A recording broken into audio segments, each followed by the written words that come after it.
Assalamualaikum warahmatullahi wabarakatuh. Halo semua, aku Anindita Rahmachandra Sekar, biasa dipanggil Anin atau Sekar.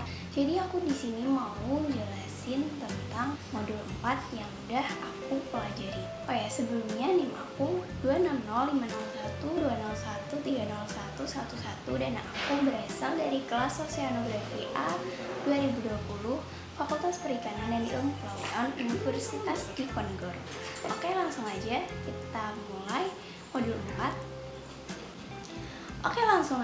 Modul 4 kali ini mata kuliah Indraja itu membahas tentang suhu permukaan laut. Suhu permukaan laut adalah salah satu faktor oseanografi yang penting dan berpengaruh pada kehidupan yang ada di laut. Naik turun 1 derajat Celcius saja itu bisa berpengaruh signifikan terhadap organisme yang ada di laut. Oleh karena itu kita perlu mempelajari suhu permukaan laut dan bisa mengamati. Lalu dengan cara apa kita bisa mengamatinya? Suhu permukaan laut bisa diamati secara langsung, akan tetapi itu sangat memerlukan waktu yang lama karena laut kita sangat luas sekali dan suhu permukaan laut itu berubah-ubah. Oleh karena itu, kita bisa menggunakan teknologi penginderaan jauh dengan menggunakan satelit.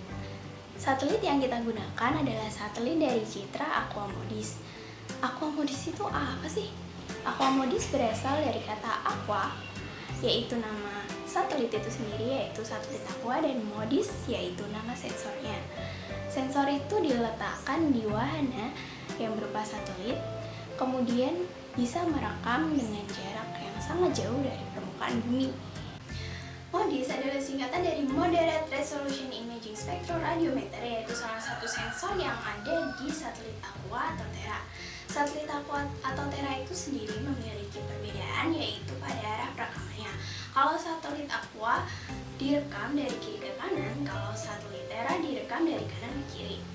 Sementara itu, sensor MODIS memiliki 36 band, yaitu band 1 sampai 19 merupakan band tampak, band 26 merupakan band inframerah, dan sisanya adalah band thermal. Nah, band thermal ini adalah band yang dapat digunakan untuk mengekstrak suhu permukaan laut, ditambah lagi dengan keunggulannya yaitu memiliki resolusi temporal yang tinggi sehingga dinamika perubahan SPL dapat diamati secara kontinu. Lalu, bagaimana ya kita bisa mengolah data citra suhu permukaan laut tersebut? Dengan kecanggihan teknologi seperti sekarang ini, kita bisa menggunakan sebuah software yang dikembangkan oleh Lembaga Antariksa Amerika Serikat yang bernama NASA. Software ini disebut sebagai CDAS. CDAS atau singkatan dari Zeus Data Analysis System adalah salah satu software yang digunakan untuk mengolah dan mengekspor data-data lingkungan seperti suhu permukaan laut dan kecepatan arus laut, dan masih banyak lagi kegunaannya. Di sini bisa memproses data satelit Ocean Color yang telah disediakan di web oceancolor.ksfc.nasa.gov. Setelah ini akan dijelaskan bagaimana cara mendownload citra penginderaan jauh dari web NASA. Untuk mendapatkan data citra suhu permukaan laut, kita akan menuju ke web yang bernama oceancolor.ksfc.nasa.gov. Kemudian kita pilih di bagian data, kita pilih level 1 dan level 2. Selanjutnya akan muncul tampilan beberapa pilihan dan kita pilih satelit Aquamodis, kemudian kita pilih day atau siang karena perekaman pada siang hari lebih terlihat suhu permukaan lautnya. Kemudian pada bagian radius kita pilih 72 km. Di bagian mission ini merupakan bagian yang mana kita pilih hari, tanggal, dan bulan di mana kita akan mengambil data suhu permukaan laut. Di sini saya memilih tahun 2018 bulan April karena saya mendapatkan bagian yaitu musim peralihan 1 yang berlangsung pada bulan Maret sampai Mei tahun 2018 dan saya pilih bulan April, yaitu pertengahannya. Dan saya memilih tanggal 5 karena di tanggal ini kita bisa mendapatkan data suhu permukaan lautnya. Dan kita pilih Indonesia.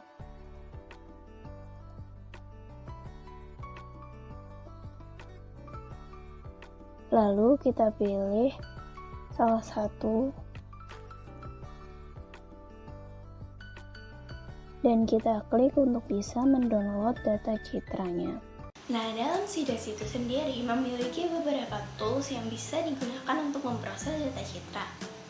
Yang pertama, ada File Manager. File Manager ini berfungsi untuk memasukkan data dan akan muncul tampilan seperti ini.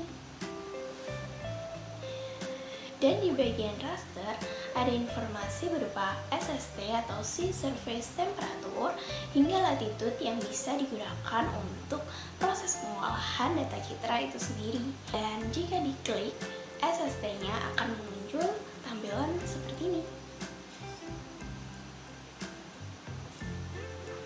Terus yang kedua yaitu Mapband.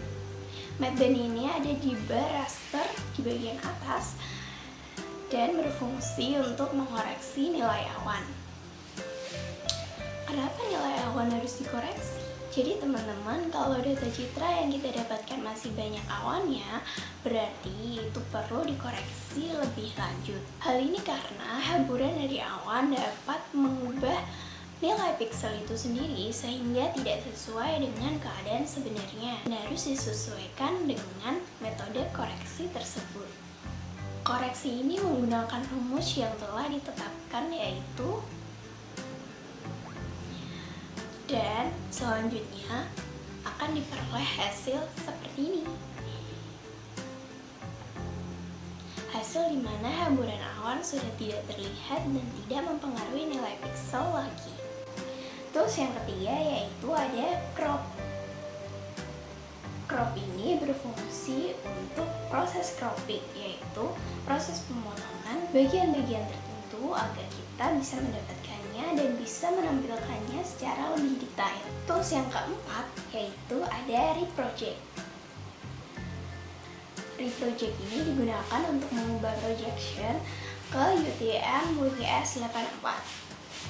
Kenapa kita pilih UTM WGS 84?